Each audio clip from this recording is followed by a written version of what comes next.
Hello, everybody, and welcome to this conversation with Kakenya Ntaiya. I am delighted to introduce Kakenya Ntaiya, who is the founder and the president of Kakenya's Dream. Hello, Kakenya. Hello, how are you? Fine, thank you. She is joining us from Arlington, Virginia. And Kakenya, I believe that you have a presentation to share with us. So why don't you go ahead and get started? Again, thank you so much for having me and for this opportunity to be able to share about our work in Kenya. I am really excited to be talking to you about our work. So, I'm the founder of Kakenya Stream, an organization that focuses and dedicated in educating girls and really unleashing the full potential of vulnerable girls in rural Kenya.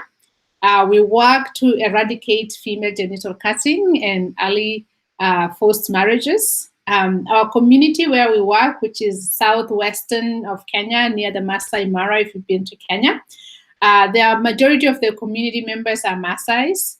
And in this community, 80% of women have gone through female genital cutting. We're talking about a community where 50% of girls get married before they're 19 years old.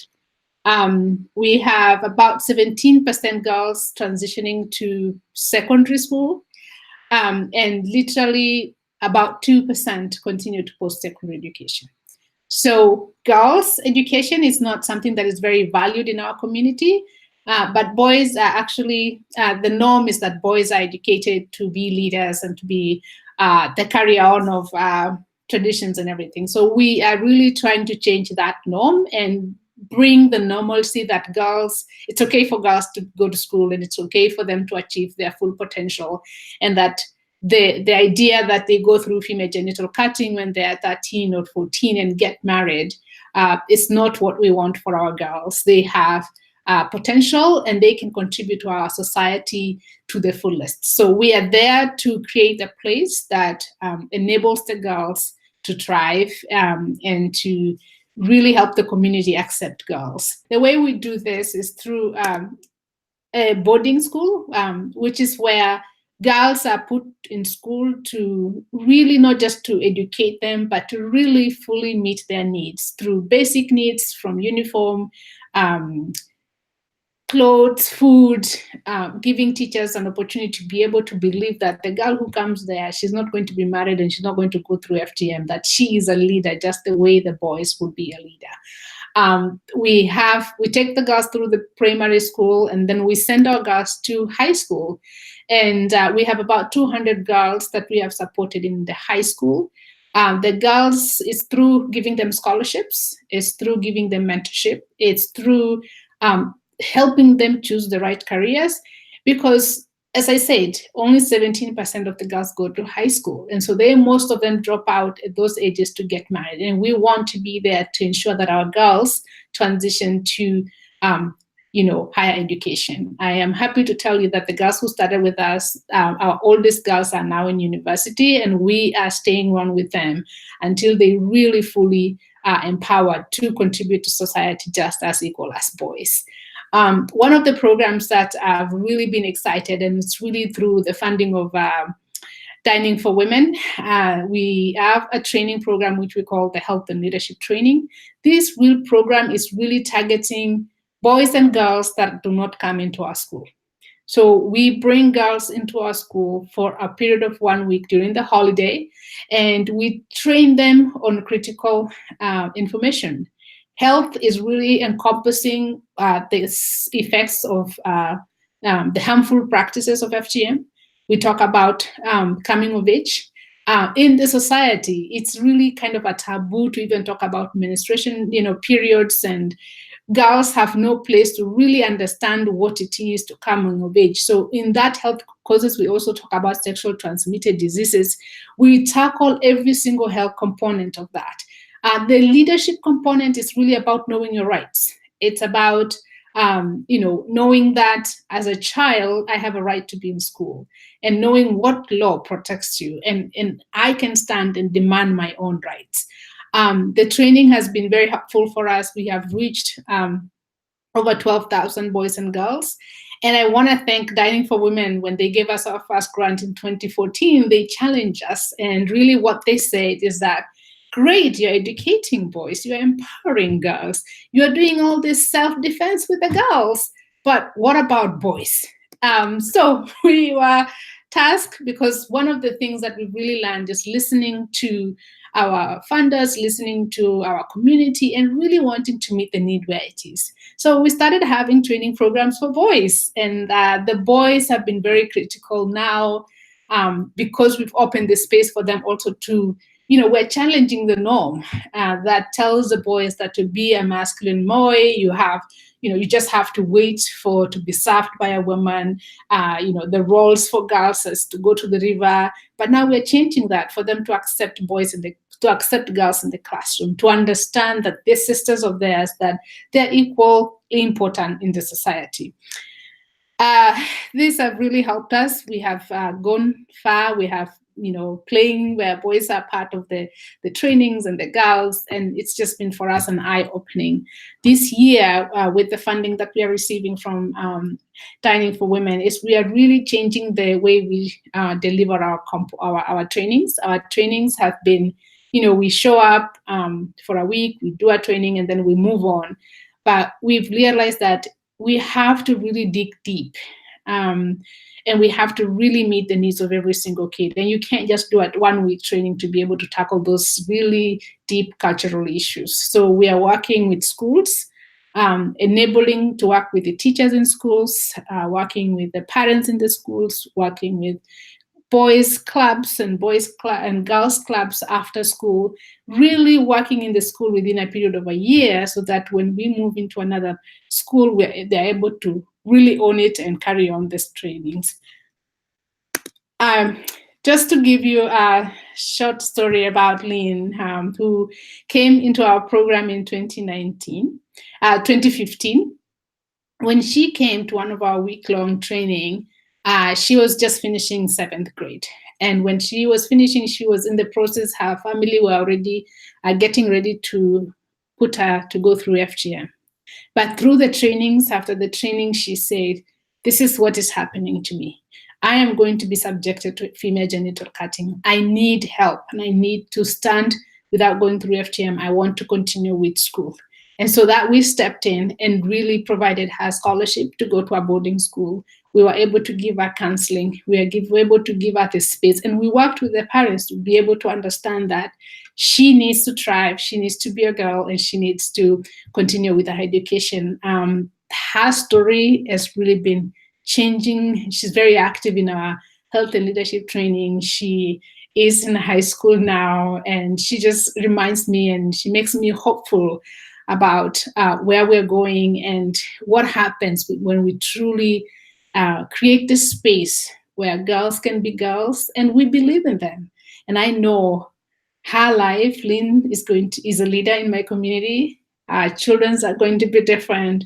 That is really ending those cultural practices and norms that put girls and women down. And I'm really thankful for your support and for your continued support. That's the end of my presentation, and I am happy to have any questions that you may have. So Kakenya, one of my first questions for you, as I wait for you to come back on screen, is since Dining for Women receives almost close to 100 applications each grant cycle, and we are seeing projects, across the world necessarily.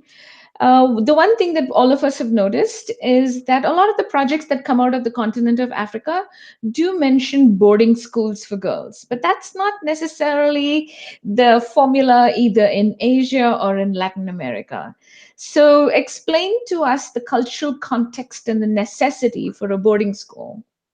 So boarding schools are very common in Africa, in Kenya, and one of the things is that there's an inheritance that it's always existed for many years. If you look at it, it's also like it's a status thing. So when you want your kid to go to a best school, you look for a boarding school. They will be cared for. I think for my community, the reason a boarding school has really been very important is for the safety. Girls do get raped their way, and it's mothers who are always blamed when a girl is raped on her way to school or on her way home. And I think that now parents constantly say if a girl is put in a boarding school, she's able to have an ample time to read and ample time to study. And I've seen this. Now there's a more drive. Just let's create more boarding schools, because then girls are safe. It might not be the same in, I think, every culture. And I think I always challenge people that all programs, we don't address the same. There's a cultural context and things fit into a certain way. And in my community, a boarding school has been the way that we can support girls and truly empower them. Absolutely. So, the other thing that we do see common across all the different countries in our grantees is this whole aspect of a safe space.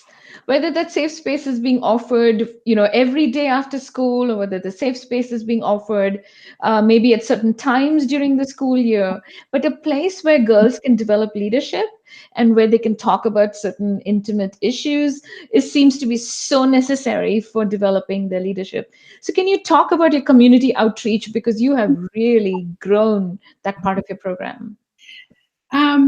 I think for a very long time that when girls and women go through things, we don't share. And when a girl is raped, she's told to be muted. Don't shame people. And when we started doing the trainings, we would get all these anonymous questions. And, this is happening to me. This is happening to my neighbor. And, that could not have happened if we did not create a space where they feel comfortable. They feel, that I'm not going to be, ostracized. I'm not going to be kicked out. I'm not going to be condemned. But a place that a girl can be a girl. I start like the closest that we do of, like, when you talk about just allowing the girls to play. I mean, it's the simplest thing as jumping a rope was not accepted, because now you are 13, you're 12, you're a woman, and a woman is supposed to be responsible, you work hard. But a girl 13 is a child, and if she can jump rope, she, in her mind, she accepts that I'm actually a child. And the safe space is really about creating that place where all the girls share the commonality. Nobody is judging you. All of them, we all go through the periods, so let's talk about it. These are the challenges that I have. And it's just like that place where they can be, accepted. And I tell you that you will see that through all the programs. If you're working with women, if you're working with girls, you need that space where girls can be girls and they're not judged. And you can just say, and you feel that every sister there, every one of them there is listening to you and is there to support you.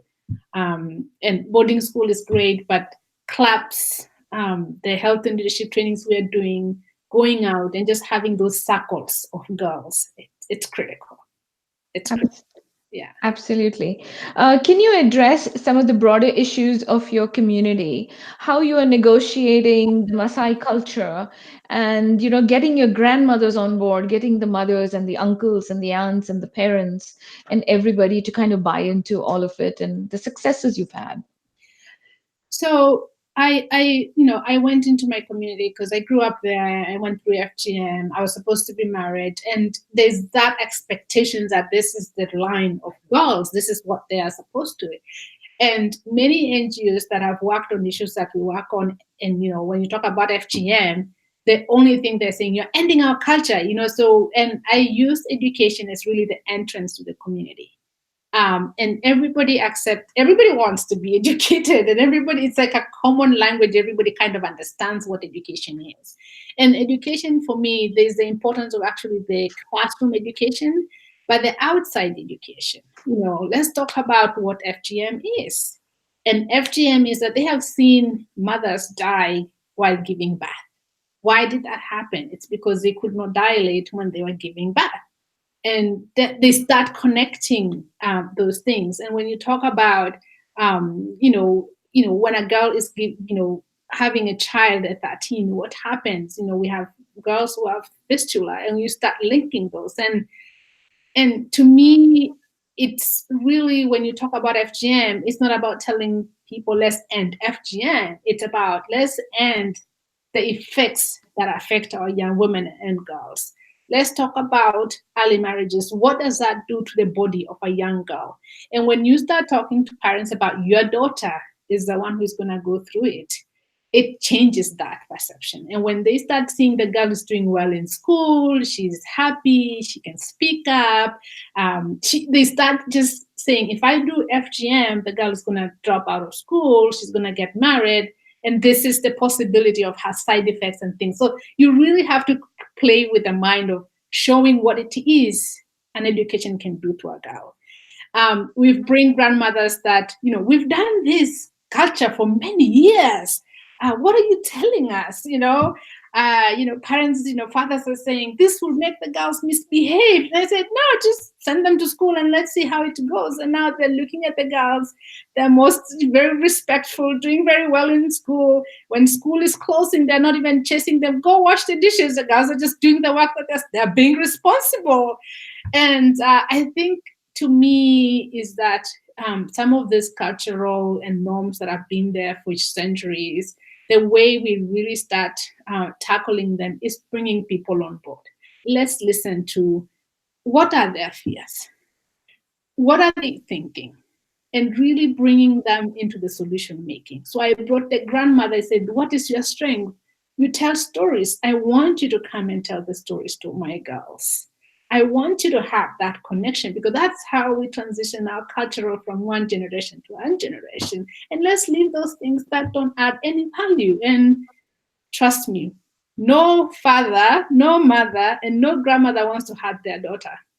It's an accepted thing, and we need to just allow them to be and create the space to empower them and really change the narrative of what does it mean to be a girl. Absolutely. Kakenya, we absolutely trust you. It has been our absolute delight to be part of Kakenya's dream. And you're absolutely right. There is no need to trade one cultural practice and go absolutely opposite way. It is possible to take the best of both Yep. and move ahead. So we wish you the absolute best of luck on your project. We wish you luck with all your young girls, and we hope they dream the dreams that you have dreamt. So, best wishes from all of us. Thank you so much. I'm so grateful for all your continuous support and have a great dinner. Thank you.